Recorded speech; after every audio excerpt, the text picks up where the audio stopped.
I got married at 31. Yes, 31. And that's not me coming out of a long-term relationship and being like, yeah, we finally got married. That's me getting proposed to at 30 and finally having my wedding when I was 31. But this desire to be married was laid on my heart at the age of 23. Like, that's when I really thought, wow, actually, I want to get married. Before then, it was like, yeah, you know, in the long term, I'm gonna get married and it's all gonna be good. Like, Prince Charming's gonna come, he's gonna whisk me off my feet, and this is gonna be good. You know, I didn't really think there would be much thought to it. I always had the thought that by the age of 24, 25, I'd have my first kid already and we'd all be married. Like, that was just the vague stuff I had in my mind, but the process, I didn't really think about it. I just thought these things happen, innit? So 23, this desire's on my heart. The Lord is giving me like understanding of marriage on a different level, where I realized that a lot of my thinking was quite warped. Like, as in, if I got married at that age of 24 or 25, I would have probably got into that marriage with the thought of, yeah, when it got hard, I leave, like, that's it, like, it's over. Like, I had that temporal view of marriage, like, even though I knew that wasn't what it was supposed to be, but I just knew in my heart that was there, that bit was there, where it was like, yeah, when it gets hard, you duck out. Like, you have your kids, you duck out. Like, that's cool. But as the Lord was just teaching me these different things, that's when I realized, like, wow, this thing's a life commitment. So I'm hitting 25 now, and I'm beginning to understand that this life commitment, I cannot be taken lightly. Like, as in, this thing cannot be taken lightly. Like, I'm about to get into this, and it's not to be taken lightly. So I was not ready to let any riffraff come about and destroy it. I was like, Lord, like, this is a big decision. Like, you have to show me who my husband is, because I'm dumb. Like, there's decisions I make, I'm dumb. Like, so how you want me to make this big decision myself don't make no sense. So I was very content with him bringing about my husband. I was thoroughly persuaded of this thing. The Lord gonna bring my husband. I'm persuaded, like, you know. And yeah, I was like, cool with that, you know. 25, still cool, you know. You still got a bit of time in it. You know, 1 year, Prince Charming can come. He still can come. I'm still young, you know. By the time I'm hitting 28 now, I am really questioning my life's existence. I am wondering whether I am totally wrong for thinking God will bring me my husband. You know, and trust me, I was challenged about this a lot.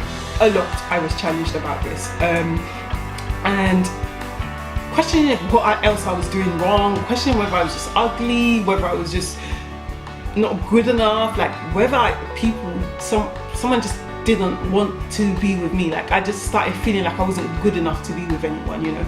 And it really played on my confidence. Really played on my confidence. And the only thing I remember that would make me kind of not snap out of it, but make me not be in a mad rush was, this is a decision not to be taken lightly. Like, that was all that was keeping me to say, I ain't gonna rush into this. It's not about rushing into this. It's not about just accepting anyone that comes by and rushing into it. And yeah, so that would be the only thing that I can think of that helped me know that I can't take this decision lightly. Like, I can't take this decision lightly. But the emotions, the things I would hear, you know, how many years did the pastor prophesied that this year is going to be your year? How many years did people come to me and say, don't worry, your time will come, you know, with a lot of worry in their voice. And the concerns that people had. And I remember when my younger sister got married before me, and that was another thing for other people, because it's like they didn't want to celebrate her too much because of me. And yeah, I just felt like a person with issues. I just thought I had big time issues. Like, it became, I can't say an idol, but this idea of getting married was big. It was engulfed in my head, and I felt like a failure. Like I just felt like a super failure. And especially when other things in life aren't going according to plan, I felt like a failure.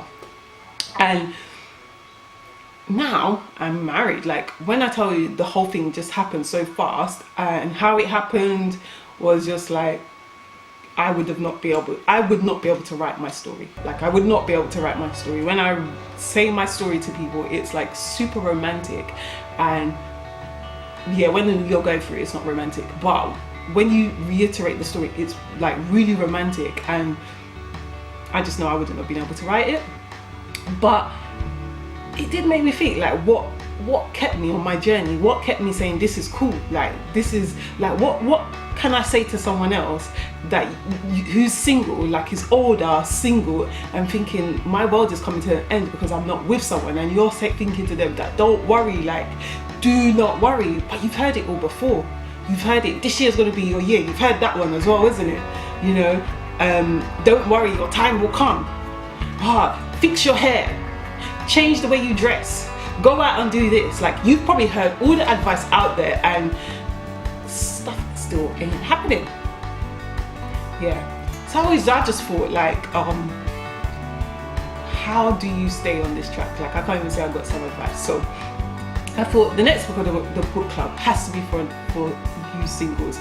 I came across an author, a single lady called Christina, and she wrote a book called The Singleton. So this is the next book of the Wedex Book Club. Make sure you get on board if you're single. Read other people's journeys. These are the things and the helps for those that are going through it, that they can give you advice and help you along your journey. It's not the end of the world if you're over 30, like you're older and you're thinking, bruv, like what's happening? Like it really isn't the end of the world. But I just know for me that wasn't comforting. I did not find that information comforting, but I found preparing myself for that much more comforting. So I just want to help prepare you on your journey.